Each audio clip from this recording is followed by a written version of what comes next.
Hey, what's going on? Welcome to House Groups. I'm so thankful that you are back again. It's hard to believe that we're already almost halfway through and into the month of November. And I want to say thank you for being here because I know that every time we gather together, we take a risk.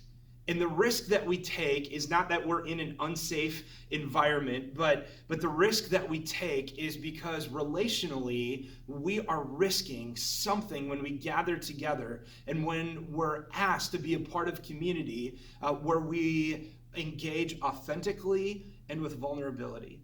And so I just want to say thank you. I want to say thank you for being to risk it. I think that it's worth it. Because when we gather together, when we enter into community, like the truth and the value is that we need each other, like everybody matters. And so thank you for being willing to risk something tonight. Thank you for being willing to be here and to engage. This last weekend, we finished up a series, one of my favorites of the last probably year or so, entitled The Last Arrow. And I thought a lot about how I wanted to finish off this series. And really the big idea that we had yesterday was I want to know God and I want to never limit his ability to work in my life. I want to know God and I want to never limit his ability to work in my life. If my last sermon that I ever preached was yesterday, if that was the last time I ever stood on the stage at Imagine, like that would be one of the things that I would want to leave, one of the last arrows I would want to fire. We began this sermon just by asking the question of like, have you ever thought about why it is that we spend so much time asking little kids what they want to do when they grow up? Maybe it is simply just for our amusement because we get fantastic answers sometimes, or maybe it is because we want people to begin to think about the future. But wouldn't it be great if from the earliest years we were just handed a roadmap, if we were given direction on what we were supposed to do with our life?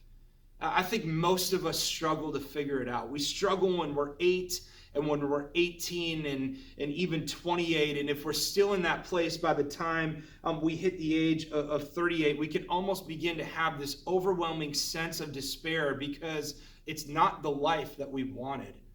And instead, life has just seemed to happen instead of it being the life that we chose to live.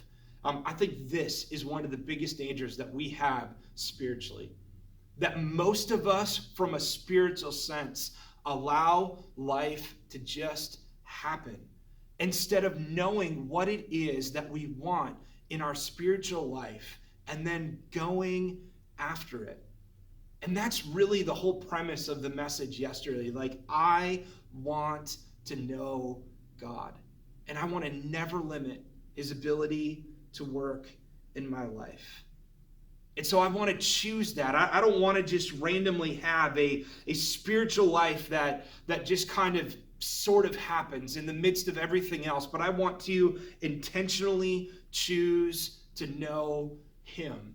And so we looked at this story in 2 Kings chapter 4. Elisha is still the prophet, and scripture records that there's this woman who comes to Elisha, and she has an incredibly significant problem. Her husband has passed away, and she owes a large amount of money to someone.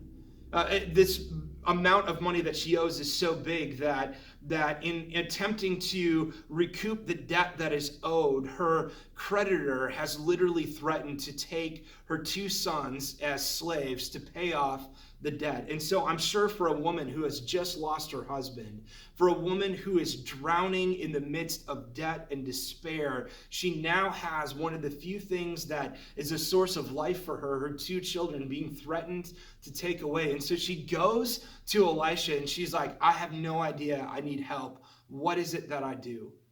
I think a significant question for us to think about is, where do we choose to turn in moments of crisis? And where do we choose to turn in moments of crisis? Like, a crisis is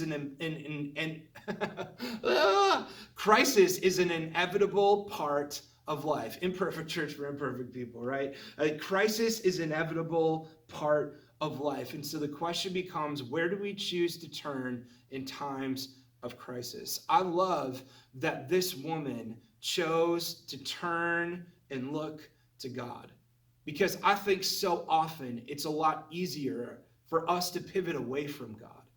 But it is when we pivot towards him that we can really see him work in some amazing and profound ways. We don't have time to talk about it here, and I didn't have time to talk about it yesterday, but honestly, the moments that I have seen God work the most have been when I have been in the midst of the greatest amount of darkness. The times that I've seen God work the most have been in the moments when I've been in the greatest amounts of darkness. And so this woman goes to Elisha, and Elisha gives her a kind of a crazy set of instructions. He's literally like, hey, you need to go to all your neighbors. You need to get every jar that you have, because he'd asked her like, hey, what is it that you have in your house? And the only thing that she has is a small jar of olive oil.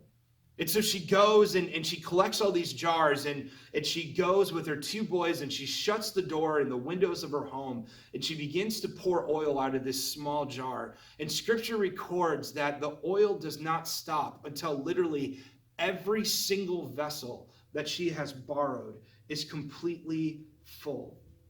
I mean, this woman has this small jar, and I love that it doesn't take God much for him to do much.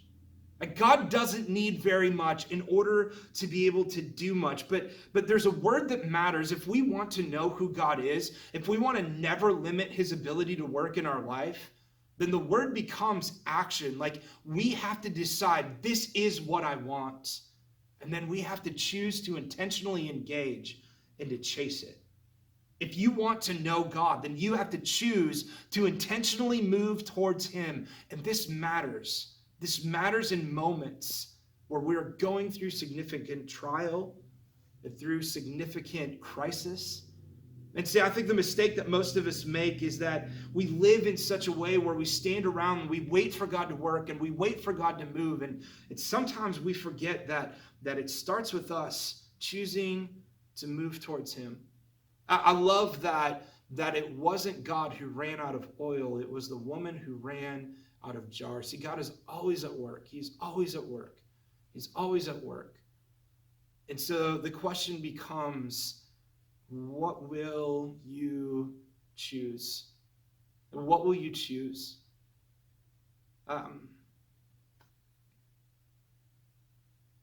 Jesus, as he was hanging on the cross, John chapter 19 records that the very last three words that he ever spoke was, "It is finished." I love that Jesus gave everything that he had. I love that there was never an arrow that was left in his quiver. And I love that when he reached his final breath, there's something that is amazingly beautiful about those three words. To know that you have truly come and to fulfill the life, to do everything that you have been entrusted. And when Jesus chose to do that, in that moment, death has no victory. In that moment, death has no power. There is no regret. There is only a deep sense of fulfillment. That he came and that he accomplished everything that he set out to do. He did it because he loves you. And he did it because he loved me. And he did it because he wanted to be obedient to the Father. And so the question is, what will you choose? I want to know God. I want to never limit his ability to move in my life. But that begins with you and I intentionally making a choice. I want to live a life where I strike and I strike and I strike and I strike and I strike and I strike again until literally I have nothing left. And I want to give everything to the life that I've been entrusted. And so my hope is that over the next few minutes that you guys have a great time of discussion as you talk about what it is that has challenged you or stood out from this weekend or from this series as a whole. Give God everything you have. Never leave with regrets. And one of the things that I love about this church is I want to be a place where we celebrate movement, not perfection. I believe that we are an imperfect church for imperfect people. I know that I want to give God everything, but I know that I'm going to fall and that I'm going to fail and I'm going to come up short. But I want to celebrate the fact that I'm moving towards him.